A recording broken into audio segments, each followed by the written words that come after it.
You're listening to Choose FI Radio. The blueprint for financial independence lives here.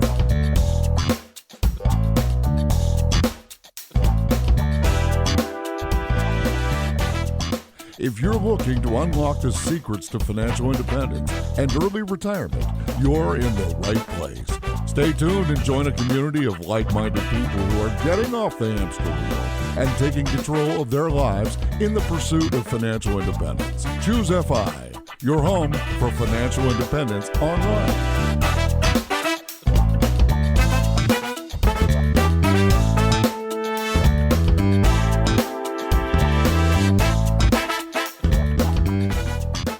All right, everyone, super excited about today's episode. We're getting the opportunity to speak with David Hauser, the author of the book Unstoppable. And this episode, it's multifaceted. David went through life with a learning disability, recognized the limitations, and figured out how to succeed and thrive with that set of maybe perceived limitations. Went to school for entrepreneurship, built a business while he was in school, scaled it dramatically, and sold it with his co-founder for a combined $200 million. $200 million. So you can do the simple math there. Absolutely incredible levels of success that he achieved in the business world. What's so interesting is with his story, you see him, and in particular in the book, you see him fighting this one thing in the background throughout this business building journey, struggling with his health and fitness and getting to this point of balance in his life and really going to extreme measures to try to prove that he could do this. The amazing thing was throughout the process, he was actually able to take that decision-making framework that many times you use in business and actually apply that to the choices that he was making with health and fitness, coming up with this framework that we're going to discuss today, somewhat in the context of diet and keto. And essentially, though, it is this arc of progressively getting better. And I think for many of us, as we're on our own personal journey towards self-improvement, being able to have a framework that we can apply to that iterative decision-making process will be incredibly valuable. So I'm very excited about this episode, and help me with this, I have my co-host Brad here with me today. How you doing, buddy? Hey, Jonathan, I'm doing quite well. And this is a book about life optimization. And that's what we look at as FI generally, right? This is a life optimization strategy. And it's interesting that so many of the things that David has experimented with over the last handful of years plus are things that I've been working on in my own life. And when I heard him on the Noah Kagan Presents podcast, I said, this is a kindred spirit. This is a FI guy at heart. Regardless of those big numbers that you hear, at heart, this is a FI guy. He has credit card rewards points. He's talking about cash flow on a monthly basis, even though he has literally $100 million in the bank. I think what I really want to dive into is the psychology of this. David talked about having something to fill the gap after selling this business you've been working on for so long. So with that, David, welcome to the podcast. Thanks for having me, guys. I'm really looking forward to this conversation. And the time with Noah was really interesting. Like he asked a lot of pressing questions. But yeah, I totally agree. Like it's been very hard, that transition, and we'll definitely talk about that. So David, one of the things that comes through when I'm reading your book is that you have this OCD component to your life that just drives you in all these different areas. But I think if we were going to go back and look at your childhood, one of the things that you said first is you realized even in grade school that you were dealing with a learning disability. So I think part of our story has to be like that when you have that realization, what did you do with it? Yeah, so for me, like there was two things that really came from that. One, I think I had this drive very early on of everyone feel like they were always ahead of me, right? So I always felt like no matter what I did, I was behind. I was the kid that wasn't smart enough. So it created this ongoing drive in my life to prove everyone wrong. Now that I look back at this many years later, I can see how important that drive was to my success, right? Without that, I would not have gotten to where I am today. And someone asked me like, what's your motivation? And motivation shifts over time as you get more wealth, but that's been my motivation for the last 20 years. And then number two was really learning how to learn. This was the biggest realization outside of just hard work, because when you have a learning disability, having to go to tutoring 5 days a week and be outside of what everyone else is doing is just a lot of hard work, is understanding how I learn. So when I ended up going to college, I didn't take notes. I didn't read the books very much because the way I learned is from, listening and hearing and seeing and doing. So that's what I focused my time on. So people would be spending the whole night studying and I would just ignore that because if I didn't learn it and pay attention in class from listening to the teacher, then it wasn't happening. It didn't matter how many times I read the book. So I utilized that throughout my entire journey again and again. David, one thing that's so important in life is the identity, the story that we tell ourselves about ourselves. You're talking about this drive that they were ahead of me, this elusive they. Obviously, you've had success beyond most people's imaginations. Does that ever go away? Is it something you want to go away even? Yeah, so I don't think it ever goes away. To some extent now, I wish that maybe it did a little bit as I spend more time kind of self-reflecting and understanding what's more important to me. And I shift my focus more to about legacy. What do I want to be known for? What do I want to give back to my kids and my family and things like that? But still, that's the drive that pushes me every day. And as much as I want to be present in the moment today, and we can talk about mindfulness and all those good things, I still compare myself to others as a success metric because that's what was built for me when I was young, and it's the only thing I had. And now that I've been able to achieve some levels of success, I can now point back to that and say, "I told you so. You were wrong." So obviously, the 9 digits in the bank account certainly helps, right? But like after selling the company and that being so part of your identity for so many years, is there any hole there? Like, is there any, hey, I've got to build another business bigger than Grasshopper to prove them wrong? Like, does that go through your mind too? A little bit. I think about more now is the joy and the happiness I had when I was building Grasshopper. And that's what was missing when you sell it.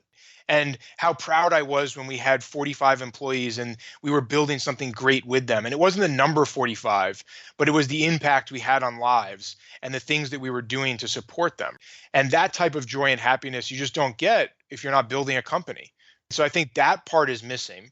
And to me, it's much more about identity too, where maybe today the success and the metric of the dollars doesn't matter as much, but the idea that I am part of something and I'm doing something that's great and I believe in and I have passion for is really, really important. And when you sell a company and you don't get back into that, there is a big gap missing. And I think that's what relates to happiness more than anything. Let's talk about building a company, just because this is such a huge piece of your identity, was, and I would imagine is. You're in college, you're there to learn, you're there to get skills. Where did the idea to start a business come from? Did you always know it was going to be entrepreneurship? Just talk us through the mindset that got you there, the why of business building for you. Yeah, so I always knew I was going to be an entrepreneur. I went to Babson College because their program focused on entrepreneurship. It was the only one in the United States that had a real genuine focus and a major in entrepreneurship, while other people had business programs. So I knew that I was going to be an entrepreneur without question. And then looking at the actual business, I had built a lot of little businesses before college. I had been involved in some internet businesses and other things. And the idea for Grasshopper was actually quite simple, which was me and my business partner both had other businesses that needed this solution, a phone system that made us sound more professional so we weren't picking up our cell phone. And in doing that, we just created this very quickly based on our own needs. We should have done much better in terms of research, and we had a business plan and that stuff because we were in school, but it was not formally laid out. We just really started building what we wanted and went from there. Can I ask you mechanically, was this your industry? This was your skill set, building this software? Or was it, I have an idea, can I bring a team in to build it? Like, I know that's kind of nuanced and in the weeds here, but legitimately, I think so many of us say, I think it'd be really cool if this existed, but I don't have that skill set. So just get stuck there. Yeah, we had zero experience with phones other than using them, like picking up a phone and using it, right? Like we had no idea what the technology was like. We didn't know anything about it. And we didn't have enough money to bring in a team when we started. So we just had enough money from past businesses, like $150,000. The first kind of invoice for the hardware we needed was like $250,000. So we had to convince the vendor to give us terms and credit and all this stuff. And we were bringing in T1 lines and plugging them into physical machines. This was before companies like Twilio and such. So when I hear people say that today, I'm like, come on, like there are so many easier ways to do stuff than when we were starting, because there's platforms that, democratize access to all this stuff. Like just take a step forward. This is what I tell people all the time. And you'll learn something, right? Maybe we would have failed at telecom. Maybe the whole thing didn't work. But if we didn't take the first step forward of starting to build something, nothing would have happened. So yeah, I mean, we constantly say here, taking action is everything. It's easy to have ideas, but you have to actually take that step forward, get up off the couch and do something. So with this inception point, was it, hey, we know we want to do something, let's find the idea? Or was it, hey, we've got this idea, do you want to partner? Let's do this type thing. I know, again, that's kind of maybe splitting hairs, but I'm curious at that point of inception, what this looks like. It was definitely, we have this idea, let's do it, not let's find an idea. And I think to me, that's one of the biggest differentiators in successful businesses. We can all talk to MBAs and discuss like how do we do opportunity generation and identification and all these things. And yeah, that works sometimes. But the most interesting and best businesses I've ever seen come from a genuine pain point that I'm solving for myself more than even for others, right? Because I genuinely know what it is. I don't have to worry about customer interviews and doing all of this discovery, right? It's something I'm solving for me today. So David, I wanted to ask about this major in entrepreneurship at Babson College. A, how did you find this? Like how at 17 did you know, wow, I want to be an entrepreneur? What do they teach? What does that look like? And Yeah. I mean, do you think it's a learnable skill? Is it iteration? What does this look like? Yeah, so I have a very controversial view on this. I firmly believe you cannot teach entrepreneurship. I think it's something that's inherently within someone. It's a combination of being able to understand and take on risk, as well as calibrate that risk against the reward. And it's just not something you can teach. What you can, however, teach is a lot of the skills that make you a better entrepreneur, like reading a balance sheet and a profit and loss statement, like understanding how to be a manager and how to be a good manager, understanding how to hire and fire. A lot of the tactical hows that otherwise you'd have to go out into the world and learn. And yes, like the classroom's not perfect, but having that starting out was far better than me having to spend 5 or 10 years working inside of a large company to discover some of these learnings. And I think that's where something like Babson and a lot of schools now have become far more valuable. So in my mind, when they say the word entrepreneurship, it's much more about the tactics and the processes and the things behind being an entrepreneur compared to being an entrepreneur. And I think a lot of people, even Babson to some extent, wastes a little bit of time on this. Let's build a business plan together and let's like run a business together and, trying to generate those skills. And I understand why it's important, but it shouldn't be the focus. Let's play this out just while we're staying on this train of thought a little longer. You graduate, you are now you have a degree in entrepreneurship. So go off and build. What do you build? Yeah. Well, I mean, so I started the business in college. So for me, I was building when I was in college. So I was ignoring half the classes and just doing something. And I think that's the most powerful way to learn. But yeah, I mean, look, most people that leave Babson don't actually become entrepreneurs on their own. They take an entrepreneurial role within another organization. And we've even hired people from Babson. And I think they're great employees when you need someone that has that business background and that entrepreneurial mindset, but they might not be an entrepreneur, right? They're not able to take that risk and step out and do it on their own, or maybe they don't have the strategic thinking and the other pieces that become important as being an entrepreneur. I meet a lot of people that are great executional wise, they're great within a business, but if you set them out and said, you have to build a strategic plan for this business, it falls apart right away. I have one more follow-up on this just because we live in a world of unicorns with massive amounts of venture capital and crazy IPO valuations. This is a fantastic week for it, frankly, here starting in October, just looking at it as it all crumbles. But it is the world in which we live. But having said that, I hear so many entrepreneurs talking about the cost of a customer and having these crazy numbers where anything will justify it, got to get the customer, and we got all this venture capital so we can afford it. I'm just curious with you with this mindset, this frugal mindset that is starting this while in college, is doing this at a super lightweight level.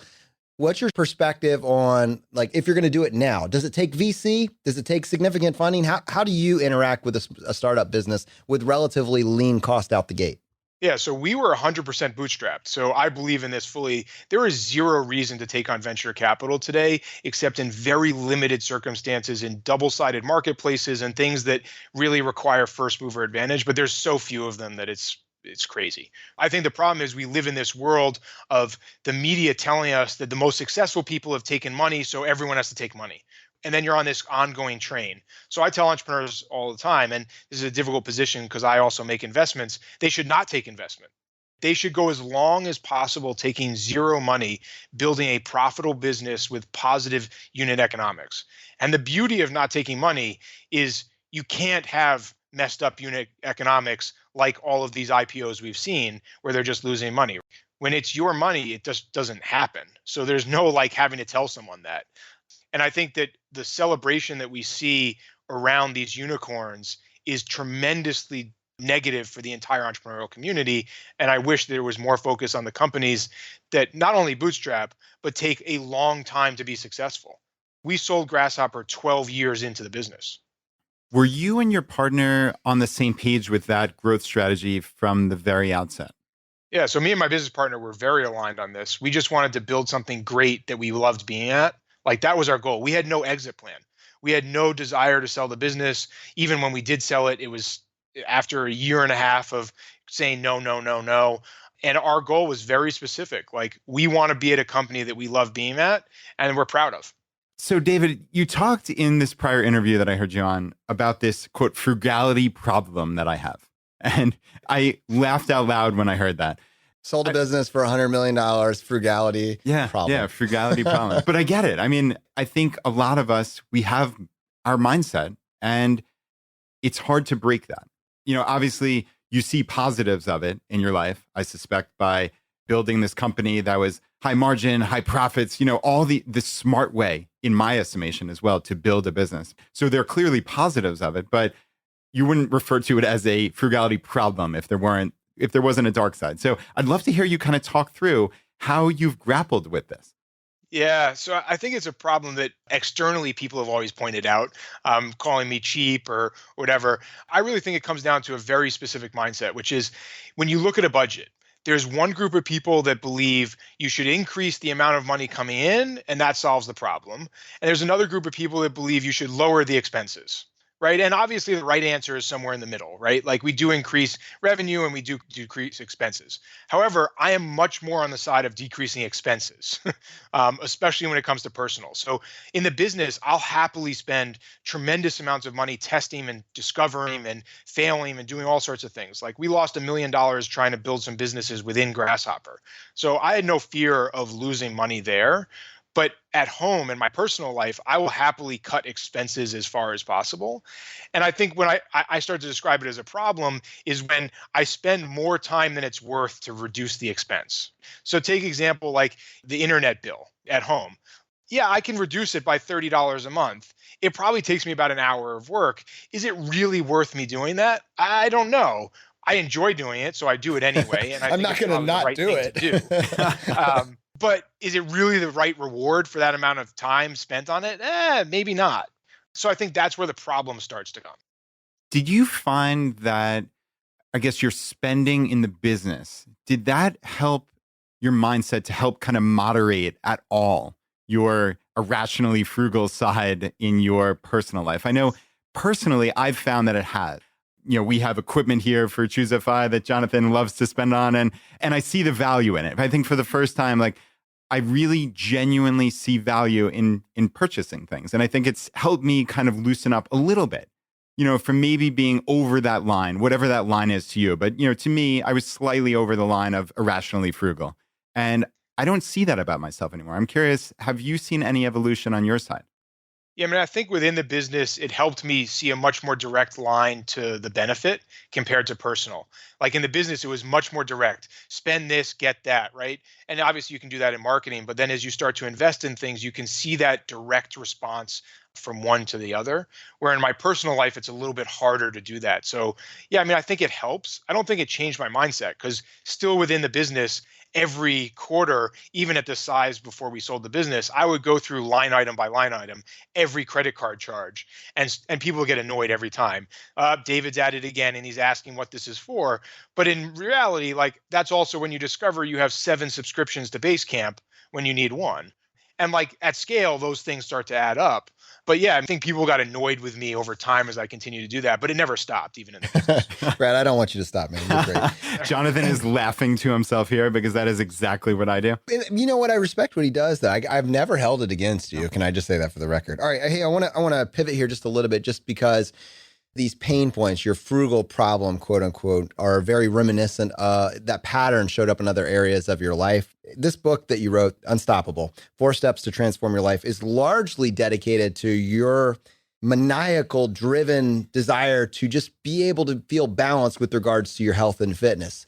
And it's one of those where like you see the things that you tried and they're insane. Like this is my goal. To do what you were actually doing would be my aspirational goal. If I was able to do what you did, I would say, okay, that's winning, but you're doing it and you're miserable. And when it comes to doing Ironmans, you're miserable. When it comes to your dieting tactics, you're miserable. How can you be at that level of fitness, quote unquote, and simultaneously just be imploding internally?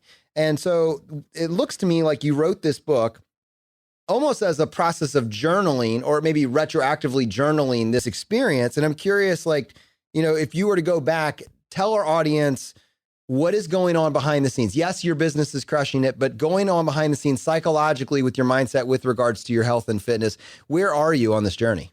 Yeah, so I think the common theme that I saw throughout this, and it comes up even in this frugality thing, is kind of this extreme measures I go to, right? Like I do nothing halfway. So take, for example, dieting's not working. So I'm told, everyone says, go to the gym. Okay, I go to the gym, I do an hour, it's not working. I'm like, well, if everyone says go to the gym, it must be the right thing to do. So let me just double down on that. I'm going to do more of it. And, in a very short period of time, from never running outside, besides being a kid running around in the yard, but like never doing track and field or any of those things, to running Boston Marathon in a 3.5-month period.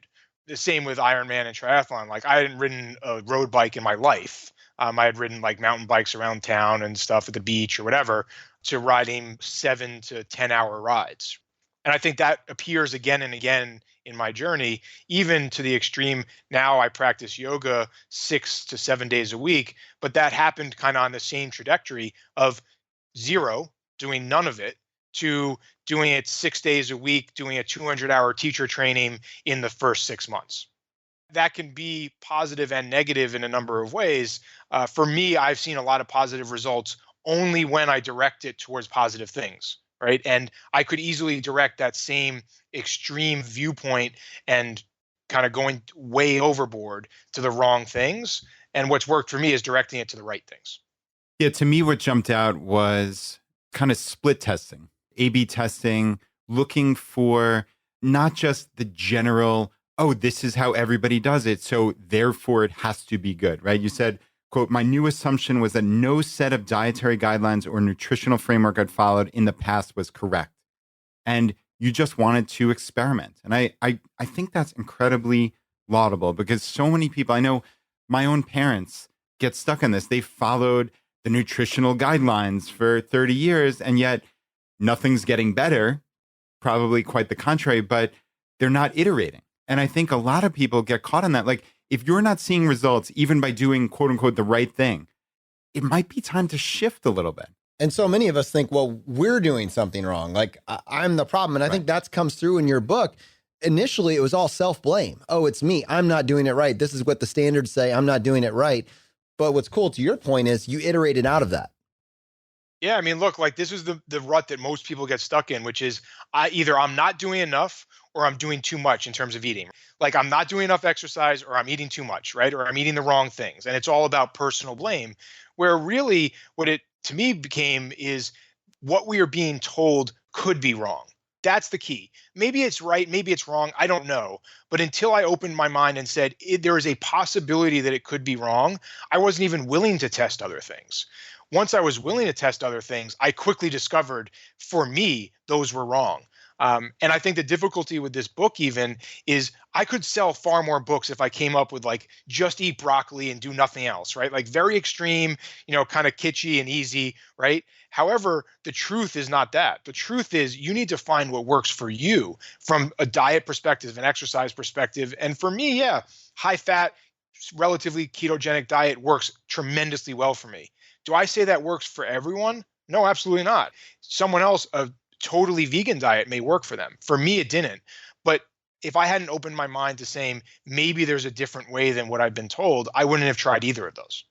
I want to go to in the book where you actually create the framework for having those conversations with yourself, because I think that's one of the more useful things in this is if we're saying that there's no absolute truth when it comes to health and fitness, if it's not just calories in, calories out, if it's not just vegan all the time, if it's not just fat all the time, if it's you're a unique individual, what are the questions that an individual should start to ask in order to get started on their own journey of self-discovery? Yeah, so I wish that I could say like I came up with this crazy framework on my own. Look, I just stole this from any sort of continuous improvement or A/B testing framework. So identify the issues, prioritize them, define experiments, go through, actually do the experiments, measure and test, and then integrate those experiments back into your process, or in our case, when we're talking about our lives, our routine. And throughout these steps, you just continuously do this. Now, there's lots of nuances in there and lots of little things. However, it's very, very simple at the highest level. Define an experiment that you want something to change. Do the experiment, see what happens, learn from it, and if it was positive, you keep doing it again and again, and then you experiment on something else. And I think this key is these can be big or small. It doesn't have to be major changes. I actually encourage people to think about smaller changes first, because building on that, kind of just taking action, doing a few small changes and seeing the positive results, I think just gets people kickstarted on the process and bought into it really fast. What would be the first or a couple of quick hit things that people could experiment on that would have a high value for potentially little input, let's say? Oh, what you're saying is, what is the Pareto's principle of this process? Is that what you're, yeah, 80-20. Thank you, sir.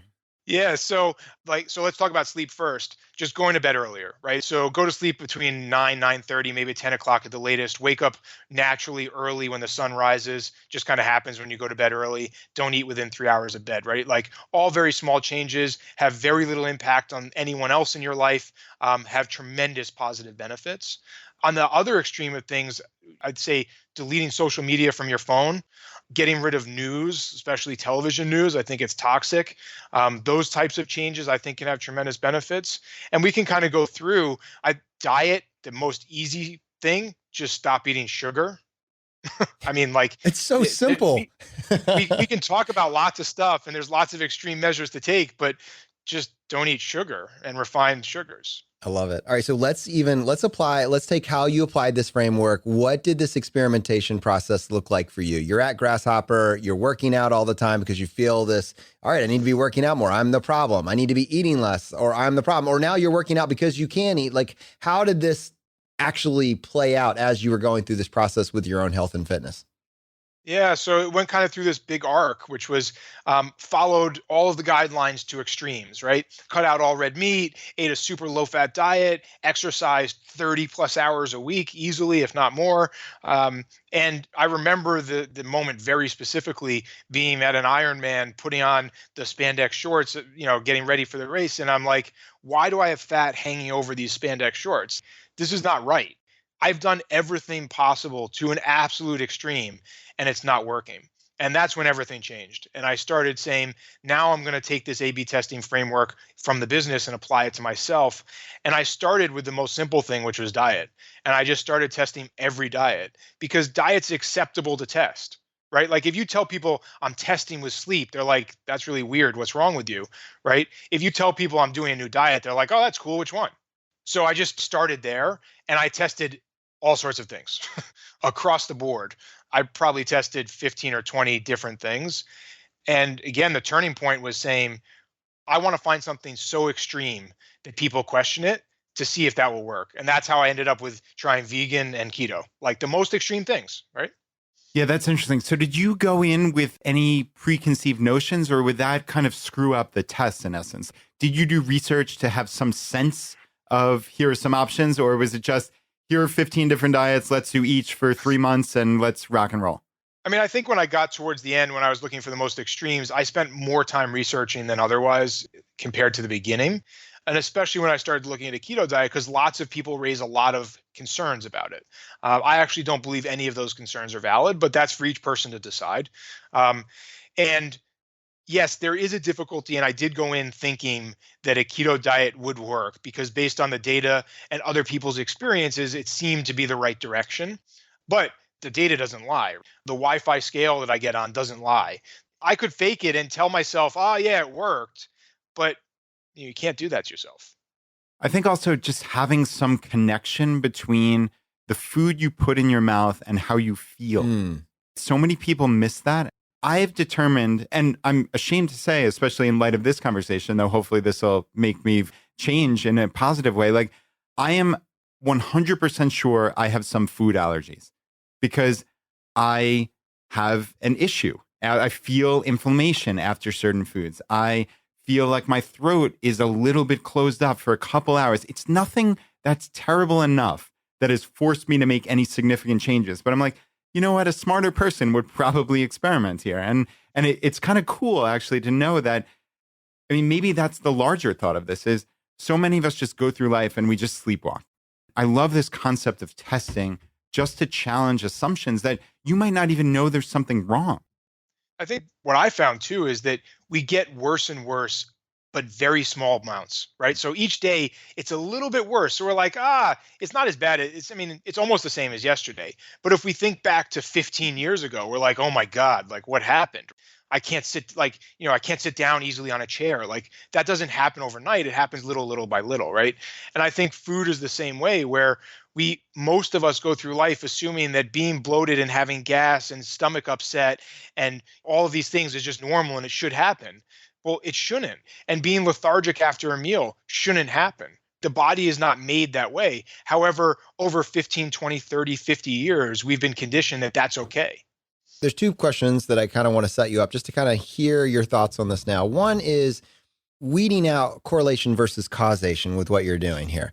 I want to hear your thoughts on that just because when you start throwing all these variables at the wall, it's really hard, I would imagine, to pin down and say, yes, that was it. That was it right there. It could just be the sugar.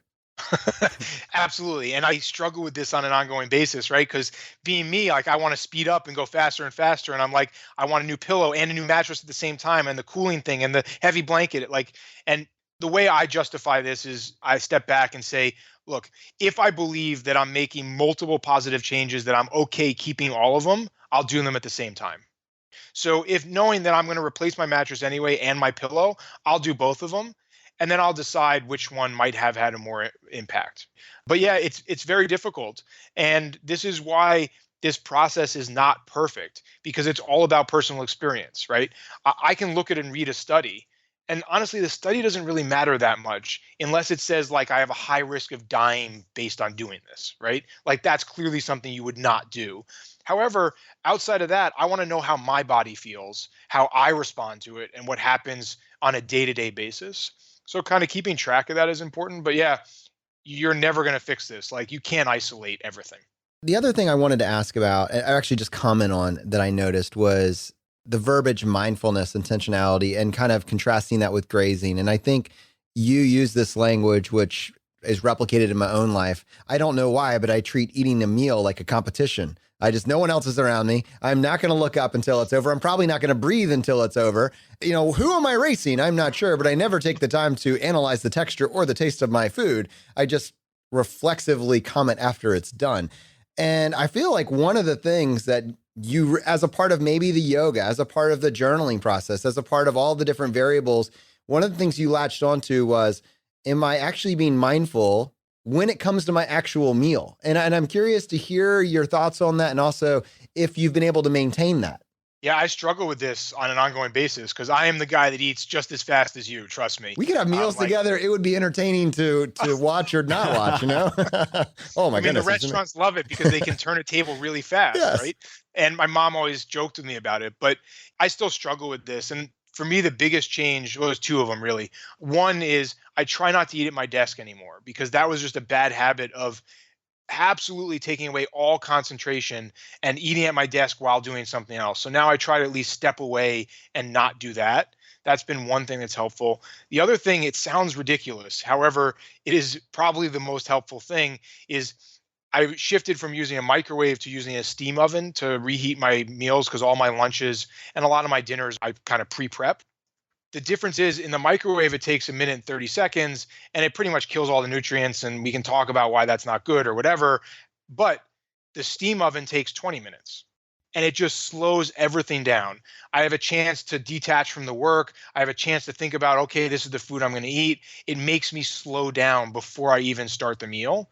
And between those two things, it's been helpful, but I still struggle with this. I'll go out to dinner and just eat tremendously fast, or, race through a meal at home because I want to get some work done or I want to spend time with the kids. It's an ongoing struggle. I feel like if you can apply mindfulness right here, if you make this your battleground, that's a Pareto's principle. That's an 80-20 thing right there, just because there's spillover effects for the rest of the evening, the rest of the day. And I know this just from maybe personal experimentation without the journaling afterwards, that when I feel like I'm in most control of my health and fitness, inevitably I am not just chowing my food. It's a process. My mother-in-law, we actually tease her because she takes 45 minutes per meal, and it's honestly, if you look back, you're like, okay, I see the upshot of that. Yeah.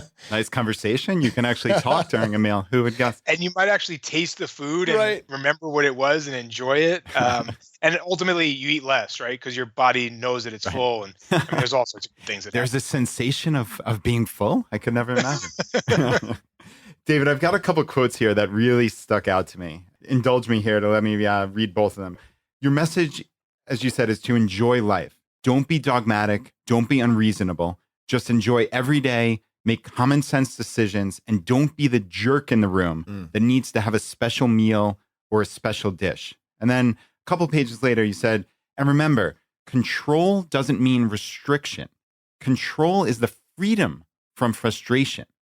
And I just love that. I'd love to hear your thoughts on that sentence in particular. Yeah, so that one I think applies a lot when I think about like alcohol. I used to drink. I don't drink anymore. That's a personal choice. When I think about it now, it's much less about, do I drink, yes or no? It's like, if I drink, do I understand the impact, and am I willing to take that impact on? Which is very different from saying no one should ever drink. Like, that's a ridiculous statement. And I think that's what we see so much again and again in all of this advice, compared to what I'm saying is, think about it, understand the risks, and then if you want some fried food, go eat some fried food because you enjoy it. What good is it if you went through all of life saying, I wish I had a slice of pizza, and then you die? That kind of sucks. But also understanding that when you eat that pizza, there's an impact. Maybe your stomach's upset the next day because you're lactose intolerant. There's lots of things that could happen, but just take it on with your eyes open. And is that what allowed you to release the self-guilt and shame at the loss of pride? I mean, I'm just applying this, right? That, wow, I was doing so good this week. I made it 6 times to the gym and I was perfect, and I've ruined it. I've undone an entire week. Like, what allows you to remove the guilt from the enjoyment of that? Even if it's an intellectually honest decision, separating that out is a process for people, I feel. Yeah, I think there's two things. One is understanding that some of this stuff goes beyond personal responsibility. So some of it's just inherently how our body operates. So understanding how that works and then working with our body to, kind of work in concert. Once you move past that, you can then separate out and step back and say, I will make decisions for me on my own. And it's not about having a cheat day. And that's why, I hate when people say, every week I have a cheat day. I'm like, you're literally building in failure to start out with, rather than just stepping in and saying, today I'm making a choice because I want to enjoy ice cream today. Okay, cool. That's a much better choice than today's a cheat day, so I'm just going to eat a bunch of crap. I want to actually circle back to the food pyramid. I'm not particularly interested in parsing whether or not keto is a perfect diet or vegan, but what I do want to do for this example is, I think we can all say that sugar is bad. And that information has kind of been hidden for us from a long period of time unnecessarily. The food pyramid is a politically motivated thing. There has been a misinformation campaign that has been passed down to us for decades. Finally, we're starting to be able to kind of see patterns. I think a lot of voices are starting to break through, but now it's almost to the point of overwhelm, where it's not really information, but it's noise.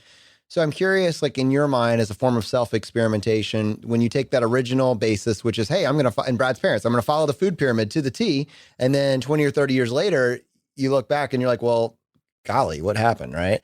Help our audience understand, just because of your research that you did to put this book together, why is this food pyramid so devastating for us as a society? Someone that has never heard of the food pyramid until now, why should they care about this? Yeah, I mean, it has such far-reaching impact.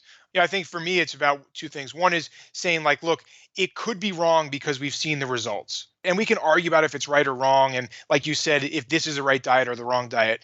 Honestly, I think the food pyramid needs two key changes. The first is it needs to be science based, which it is not today. It is just kind of made up stuff. And two, it should also be there are multiple options, right? It should be very clear that you can pick from maybe two or three options that are based in science and are healthy. And then we can argue about what those are. But the impact that it has that we don't understand is every food manufacturer bases everything they do on this food pyramid. Every statement that is on a piece of food, that anything that's not a whole food, right? Any packaged food is based on this. So what happened was they said, okay, fats are bad, sugars are good, so let's decrease the fat, increase the sugar, and that becomes everything that's available in the supermarket. You could walk in through the supermarket and never have heard the food pyramid, but this has a tremendous impact on your food. Yeah, I'm still incredulous when I walk into the supermarket and I see foods touting low fat as if like that's some panacea, or healthy whole grains on the same box. It's just antiquated at this point. I think really we need to kind of wake up and realize life has moved on from this food pyramid. You see a cereal that's tremendously high in sugar and somehow it has the seal from American Heart Association and it's healthy and it's good for you. And I'm like, literally, you might as well just eat scoops of sugar, right? Like it's the same thing.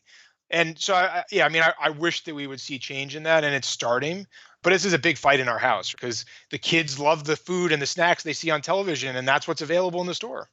So, David, we talked about food, obviously. We talked about sleep. I know you've mentioned in your book that yoga made you feel better than I'd ever felt in my life. I mean, those are three big aspects of health. Are there any other major items that you'd want to pass along to the audience?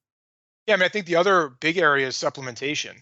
Supplementation goes a long way for sure, because there's things that we just can't do naturally and that we've learned from studies and other things that are better than what we could do on our own, even from the food we consume. However, I always warn people, like, this is one of the last areas to worry about, because you need to have done blood testing to look at these markers and understand them beforehand, because otherwise you're just buying random crap and consuming supplements and hoping that it does something. And maybe there's a few that make sense, but I do encourage people to think about it as kind of a further step along the journey if they're okay doing blood testing. I, again, obsessively do this every quarter. I do a massive set of tests. It's probably, a small blood draw when they come and do it at my house. I think last time was like 50 or 60 vials. I don't encourage people to do that because I don't think it's necessary. I like the data, but it's an area to think about. I'm going to go and not pick on you per se, but like just pause here, because I do feel like this is one of those that you hear people just drop, oh, supplementation, great. And the more responsible ones will say supplementation, but blood testing, great. But then that's usually kind of the end of the information. And so I kind of want to just pause practically for you. One, you have to find a good supplement company, which is its own rabbit hole, probably its own book. I noticed that you were a little light on which ones were your favorite supplements. And this one, which I don't blame you for avoiding, but I'm curious, how does someone find, I feel like there's probably two or three on your website. Did you commit to some that you're actually, fans of now? Yes. Yeah. So on the website, I did specifically call out the ones in each category that I'm personally taking. So that was my filter. Not just like, here's a bunch of them, but these are the ones that I'm taking today. Perfect. Right? And I respect the reason to do that, referencing back something that can be updated if you need to update it for any reason. So that totally makes sense. Second question. But I think there are some important filters. So looking at quality does matter a lot. Brand, there are brands that are known for better quality. Testing is important. But then also just in general, understanding that good supplements are expensive. And not that it's to waste money, right? Like, you don't have to buy the most expensive supplement, but buying the cheapest one is usually not the best choice.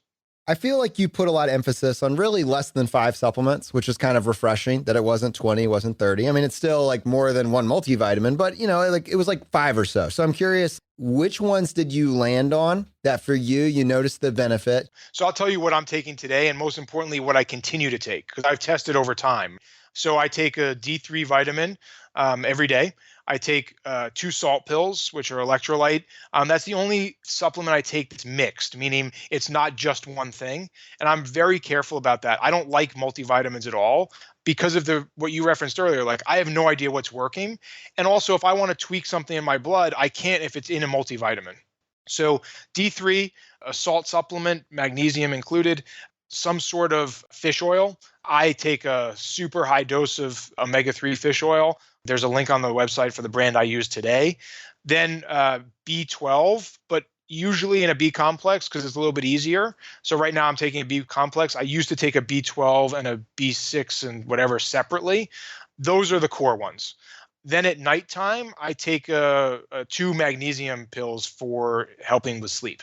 That's it. Nothing else. One of the reasons that supplementation is interesting to me is just when you get fixated on a diet, it's your energy levels, your lethargy, your need for caffeine in order to get through the day. And I feel like one of the things that all of us are looking for is the effect you can feel. And I mean that usually that's just caffeine. That's just another way of saying caffeine. But I think any diet that works well would be one that you can do without caffeine in your life. That'd be amazing. That would be the ultimate win, to be as energized as I am on caffeine just because of my natural diet. I feel like that's one of the ways that, keto is marketed as providing you that. But then if you're not getting it, then you might start thinking about supplementation. Was that kind of what led you there? Is first you got your diet dialed in and then you were looking correlation causation, right? How do you know which one is doing it? You get your keto dialed in, you get some benefits, and now you're saying, all right, what else do I need to do? Is that what this looked like for you?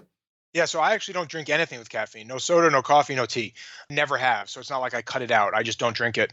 So for me, keto definitely had those things, and I monitored the effect on especially kind of brain fog and feelings and energy later in the day, because that's when I would normally have a drop.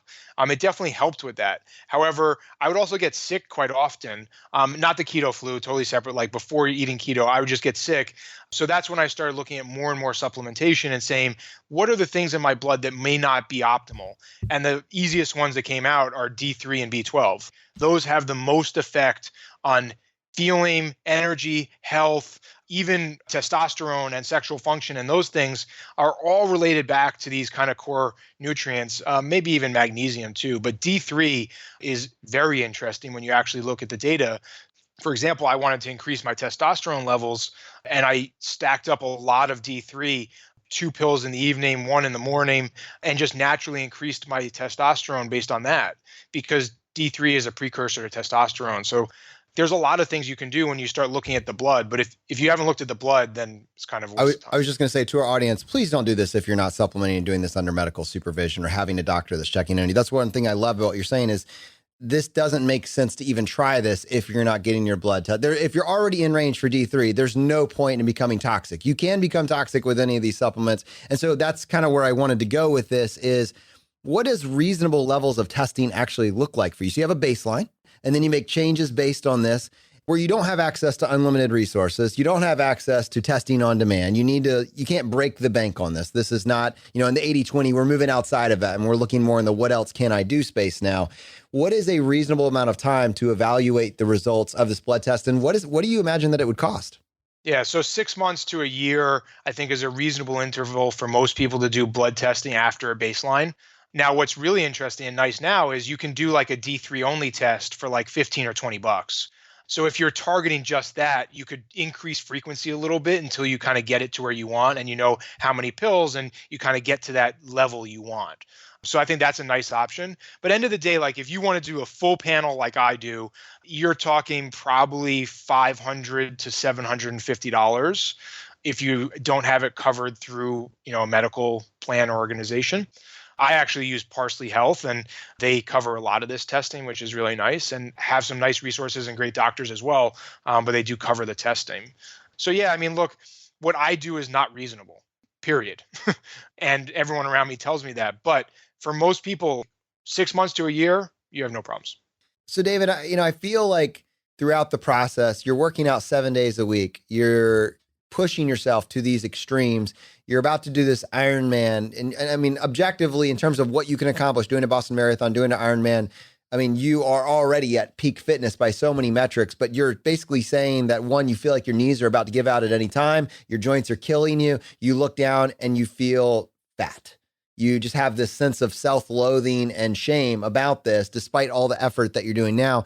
As a result of this decision-making framework that you went through and kind of coming out the other side, and you have something that works for you that you don't feel like is making other people's lives miserable, you even allow yourself to have this meal every once in a while. Like, do you still battle with that self-loathing, or at its heart, do you feel like you've come to some point of balance in your life? This is still an ongoing struggle, to be very honest.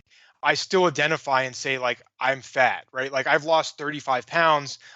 Do I want I want this better, whatever, right? However, it's still very hard to change that identification over 20 years of being overweight and not loving how clothes fit and those types of things. I'm getting better with it, but it has not gone away at all. All right. Well, I'm rooting for you. And I honestly do think that what you've put here is a manual. And this book, to me, it reflects like your own journey to transformation and self-discovery. And I think it's a phenomenal primer for individuals. The book is Unstoppable: 4 Steps to Transform Your Life. We'll have a link to it in the show notes, and I'm sure you can find it anywhere the books are sold, David. Yeah, absolutely. Amazon, anywhere. Well, I tell you what, on most shows, that would be the end of the episode. But on this show, David, we would love to give you the chance to tackle the hot seat. Are you ready for this? I'm ready. In a world drowning in debt and rampant consumption, trapped by the chains of lifestyle inflation, these questions highlight the secrets of those who have broken free. Welcome to the Choose FI Hot Seat.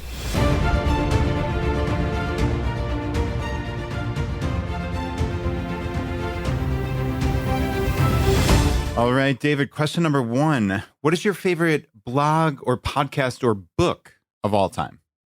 Yeah, so this is a hard one. I used to listen to a lot more podcasts, and now for me, it's a lot more books. I go back to Sapiens. This is really one of my favorite books. I have a number 2 that's really close, but this changed my viewpoint on so many things. And Yuval's books after that are good, but just not as great as Sapiens.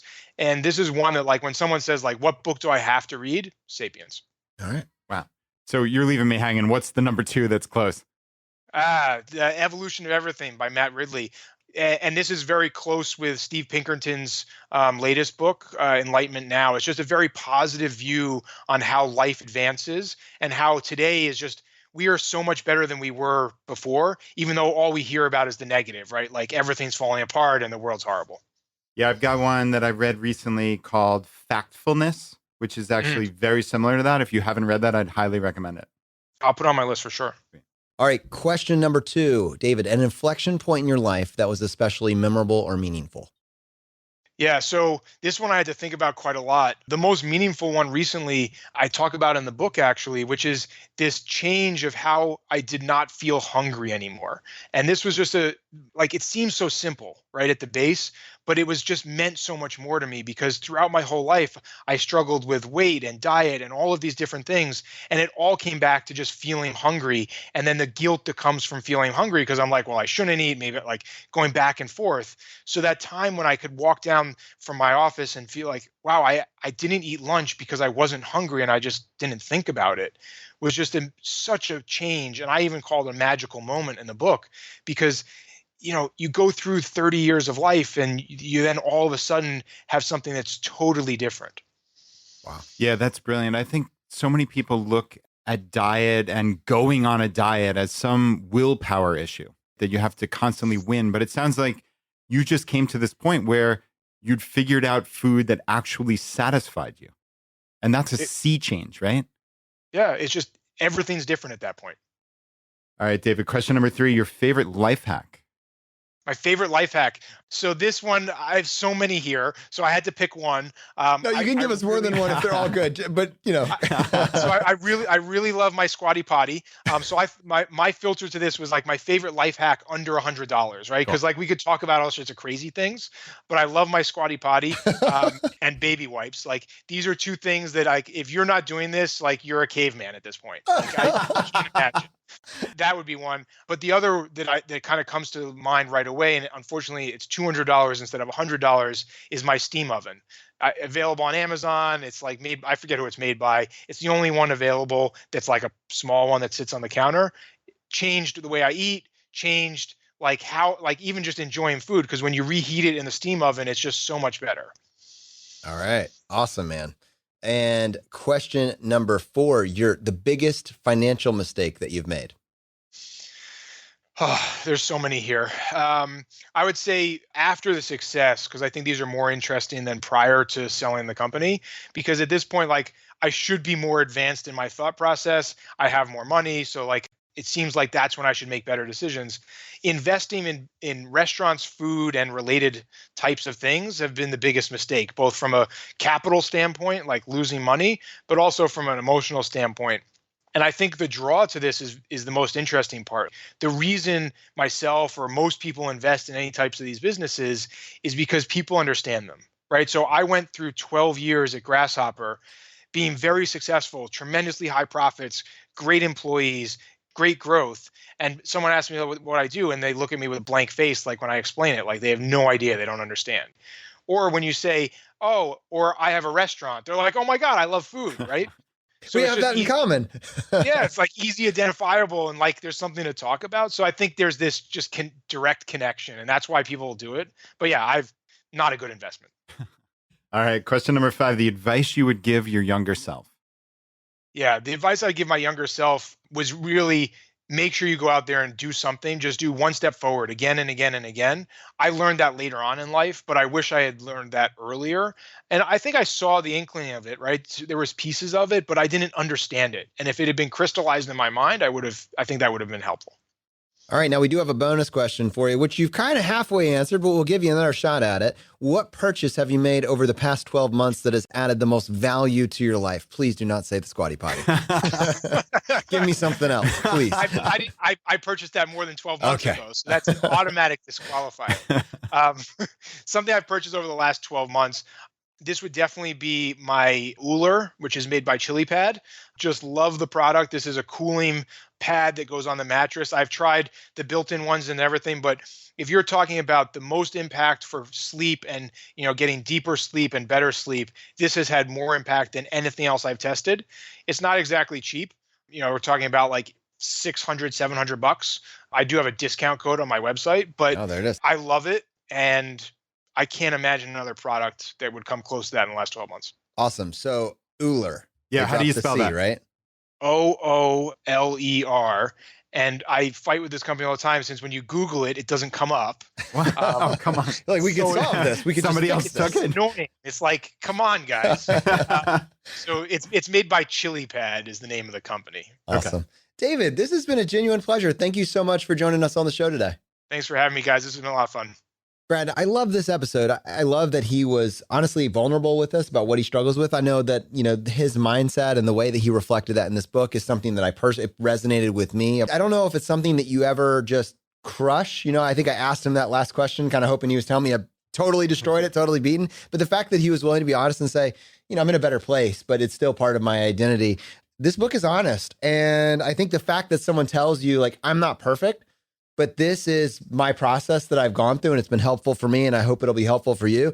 I can take that at its words, and there's some really good information here. Yeah, agreed. I thoroughly enjoyed the book and this episode. I mean, it was really phenomenal to talk through what this experimentation looked like in David's life. I think we all owe it to ourselves to experiment.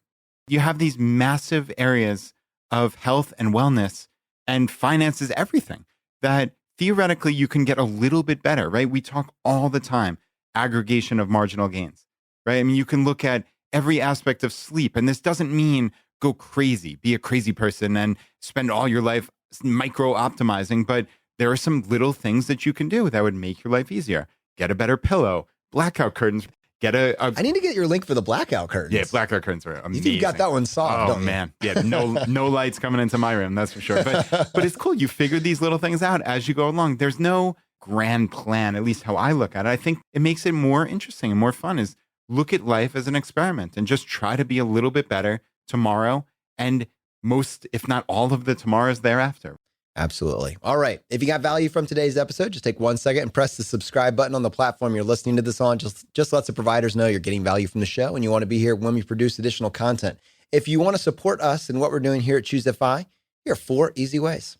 1, leave us an iTunes review. To do that, just go to choosefy.com/iTunes. 2, use our page to sign up for travel credit cards. If you want to travel the world with miles and points instead of your hard-earned dollars, then just go to choosefy.com/cards and get started today. 3, if you're working on the milestones of FI, set up a personal capital account to track your progress and use our affiliate link. It's completely free, and just go to choosefy.com/PC. P as in Paul, C as in cat. And 4, and most importantly, find your friends, coworkers, and family members who might be open to this message and tell them about the podcast. Have them start with episode 100. It is a fantastic starting place. All right, my friends, the fire is spreading. We'll see you next time as we continue to go down the road less traveled. You've been listening to Choose FI Radio Podcast, where we help middle-class America build wealth, one life hack at a time.